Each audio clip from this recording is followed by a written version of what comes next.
Hello दोस्तों, आज फिर मैं आप लोगों के लिए हाजिर हूं एक नए वीडियो के साथ। आज हम लोग क्लास 10th के एक न्यू टॉपिक के बारे में चर्चा करने वाले हैं और उस टॉपिक का नाम है अमीबा में पोषण की प्राप्ति। अमीबा में पोषण की प्राप्ति। आइए हम लोग पढ़ने चलते हैं। क्या अमीबा में पोषण की प्राप्ति किस प्रकार होता है?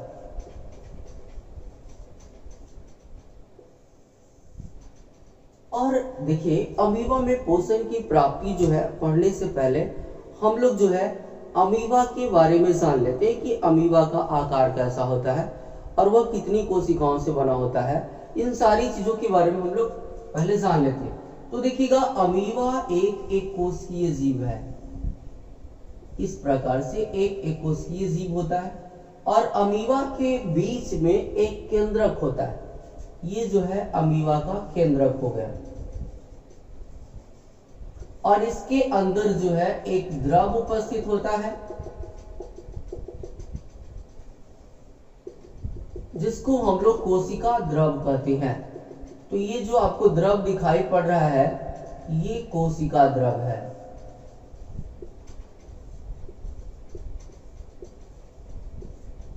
और इसके अंदर जो ये खाली स्थान दिखाई पड़ रहा है, इसको हम लोग रिक्तिका बोलते हैं।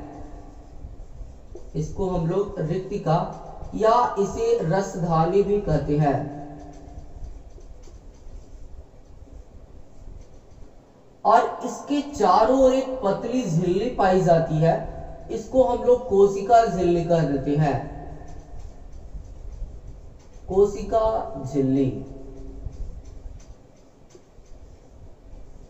तो ये जो है आपका फिगर किसका है? तो ये अमीबा का फिगर है।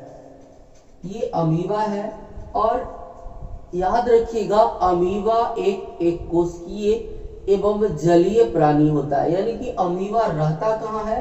तो जल में रहता है। और कैसा प्राणी है? तो एक कोशिकीय प्राणी है, यानी कि एक कोशिका वाला ही होता है। और बात यहाँ पर यह आती है कि इसका आकार होता कैसा है? तो अमीबा का कोई आकार ही नहीं होता, ये किसी भी आकार का हो सकता है। यानी कि यह अनियमित आकार का होता है। कौन अनियमित आकार का होता है? तो अमीबा जो है अनियमित आकार का होता है। चलिए हम लोग आगे बढ़ते हैं और देखते हैं कि अमीबा में पोषण की प्राप्ति होता कैसे।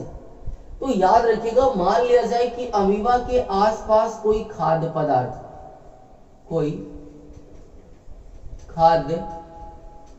है।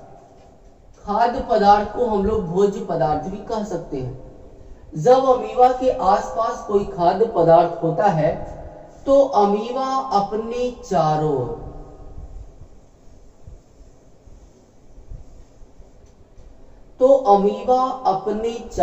ओर जो है उंगलीनुमा संरचना का निर्माण करता है। ये जो आपको दिखाई पड़ रहा है, जो उंगली के जैसा संरचना जो बना है, इसी संरचना का ये निर्माण करता है और इस उंगलीनुमा संरचना का नाम होता है कुटपाद। तो याद रखिएगा, पूछेगा कि अमीबा में जो है उंगलीनुमा संरचना का निर्माण होता है, जिसे क्या कहते हैं? कुटपाद कहते हैं।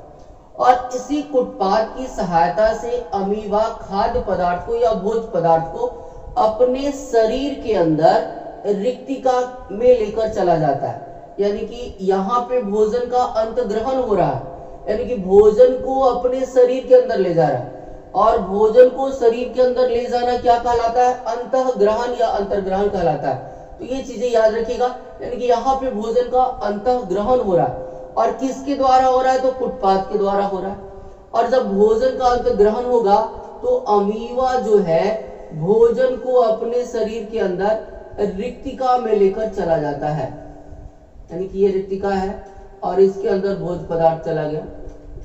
अब क्या होता है कि इस रिक्तिका में मौजूद होता है पाचक रस। क्या मौजूद होता है? पाचक रस होता है। और ये जो है आपका रिक्तिका हो गया।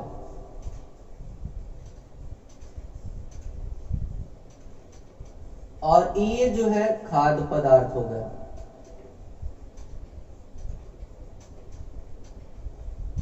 और याद रखिएगा ये जो फिगर है ये फिगर अंतःग्रहण का है, अंतःग्रहण, यानी कि अमीबा में अंतःग्रहण हो रहा है। अब ध्यान दीजिएगा, बात यहां पर हम लोग करते हैं कि अमीबा में जब अंतःग्रहण होता है तो अमीबा कुटपाद की सहायता से खाद्य पदार्थ को अपने शरीर के अंदर रिक्तिका में लेकर चला जाता है और रिक्तिका में मौजूद होता है पाचक रस, और इसी पाचक रस के द्वारा भोजन के अणु को और भी छोटे छोटे अणुओं में बदल दिया जाता है। जब यहाँ पे भोजन का पाचन होता है, यानी कि मेनली रूप से ये जो फिगर है ये पाचन को दर्शा रहा है। अगर कोई पूछता है कि पाचन कहाँ होता है तो रिक्तिका में होता है। ये चीजें याद रखिए। जब पाचन की क्रिया हो जाती है तब क्या होता है कि अमीबा में पचा हुआ जो कण होता है भोजन का, ये पचा हुआ कण इसके अंदर वो विसरण के द्वारा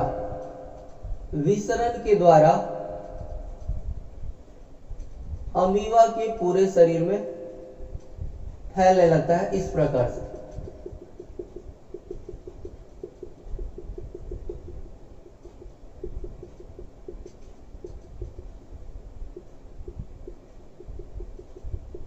तो ये चीजें याद रखिएगा। यहाँ पे क्या हो रहा है कि जो पचा हुआ भोजन के कण है वो विसरण के द्वारा, विसरण में क्या होता है कि अधिक सांद्रता से इधर भोजन के कण ज्यादा है और ज्यादा से कम की ओर जा रहा है, तो इसको बोलते हैं विसरण। और विसरण के द्वारा जो है ये अमीबा के पूरे शरीर में पचा हुआ भोजन के कण फैल जाता है और इसी क्रिया को हम लोग कह देते हैं स्वांगीकरण। स्वांगीकरण।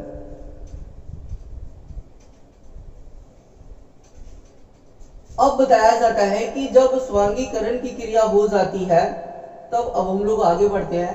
अब बताया जाता है कि इसमें बच जाता है रिक्तिका के अंदर बेकार पदार्थ, यानी कि उत्सर्जित पदार्थ। और जब अमीबा आगे की ओर बढ़ता है तो ये उत्सर्जित पदार्थ धीरे धीरे नीचे की ओर खिसकता चला जाता है। जैसे कि अमीबा ऊपर की ओर चढ़ेगा, ऊपर की ओर बढ़ेगा, तो अमीबा में जो ये उत्सर्जित पदार्थ है वो नीचे की ओर खिसकता चला जाता है और अंत में क्या करता है कि यह कोशिका झिल्ली को फाड़ करके, जैसे कि यहां से जो है ये कोशिका झिल्ली को फाड़कर बाहर निकल जाएगा।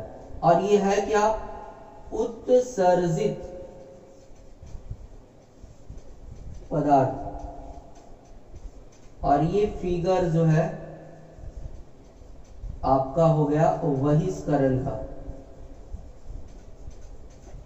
तो ये चीजें याद रखिएगा। और ये जो है आपका अमीबा हो गया। और अमीबा जब आगे की ओर बढ़ता जाएगा ये उत्सर्जित पदार्थ धीरे धीरे नीचे की ओर खिसकता चला जाता है और अंत में ये कोशिका झिल्ली को फाड़कर बाहर निकल जाता है और इस प्रकार अमीबा में पोषण की प्राप्ति होती है। तो ये चीजें याद रखिएगा। अमीबा में पोषण की प्राप्ति ये एग्जाम में 5 नंबर में या 5 मार्क्स में पूछता है और इसको आप सही से समझिए तो याद करने की जरूरत भी नहीं पड़ेगा।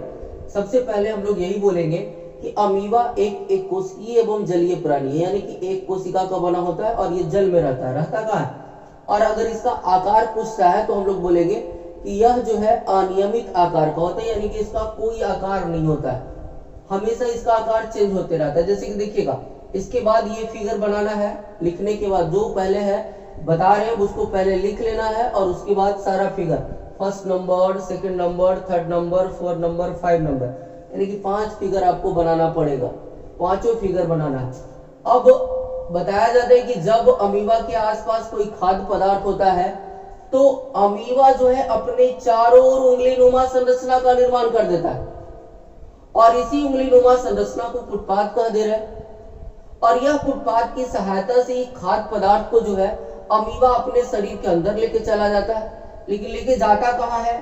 तो रिक्तिका में लेकर चला जाता है और रिक्तिका में उपस्थित होता है पाचक रस और इस पाचक रस के द्वारा भोजन के अणु और भी छोटे छोटे अणु में बदल जाते हैं, यानी कि भोजन का पाचन हो जाता है। तो जब भोजन का पाचन हो गया तब देखिएगा पचा हुआ भोजन के कण विसरण के द्वारा अमीबा के पूरे शरीर में फैल जाता है और जब पूरा शरीर में फैल गया तो इसमें बच जाएगा उत्सर्जित पदार्थ, यानी कि अपशिष्ट पदार्थ। और ये अपशिष्ट पदार्थ क्या करता है कि जब अमीबा धीरे धीरे आगे की ओर बढ़ता है तो ये अवशिष्ट पदार्थ धीरे धीरे नीचे की ओर खिसकता चला जाता है और अंत में कोशिका झिल्ली को फाड़कर बाहर निकल जाता है।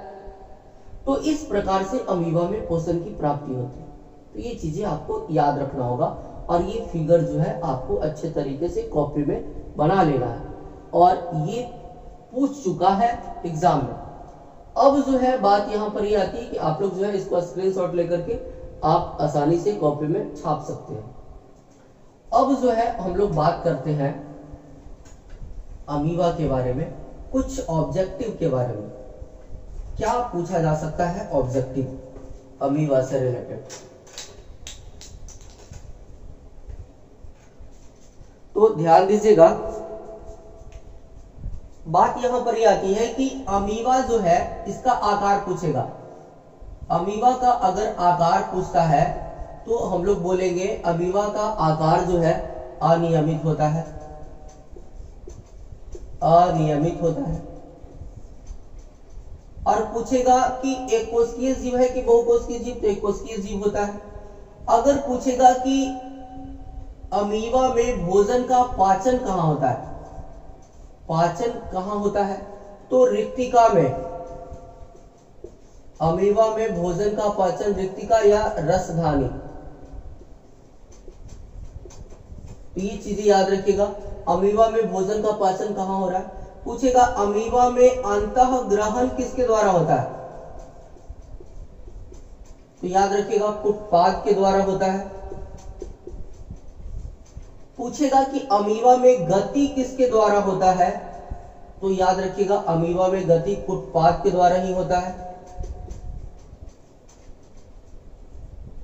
कभी कभी यहां पे दिखेगा पाचन के जगह पे संकुचनशील, यानी कि पाचन में जो है आपको संकुचनशील रिक्तिका या रसधानी, यानी कि अमीबा में पाचन जो है संकुचनशील रिक्तिका या रसधानी में होता है। तो ये चीजें याद रखिएगा और ये कुछ ऑब्जेक्टिव पूछे जाते हैं एग्जाम में और इसको आप जो है जरूर याद रखिएगा। और भी बहुत सारा ऑब्जेक्टिव जो है आपको जो है ऑब्जेक्टिव का वीडियो बना करके डाल दिया जाएगा। अगर आप 10th की तैयारी कर रहे हैं तो इस चैनल को जरूर सब्सक्राइब कर लें, क्योंकि अभी बहुत सारा इंपॉर्टेंट वीडियो आपके लिए लेकर के आने वाले हैं और मजा आएगा। अभी तो शुरुआत हुआ है और आगे बहुत सारी जो है वीडियो आएगी जिसमें मजा भी आएगा। तो कृपया कर चैनल को जरूर सब्सक्राइब करें और बेल आइकन को दबाएं। बस इतना ही।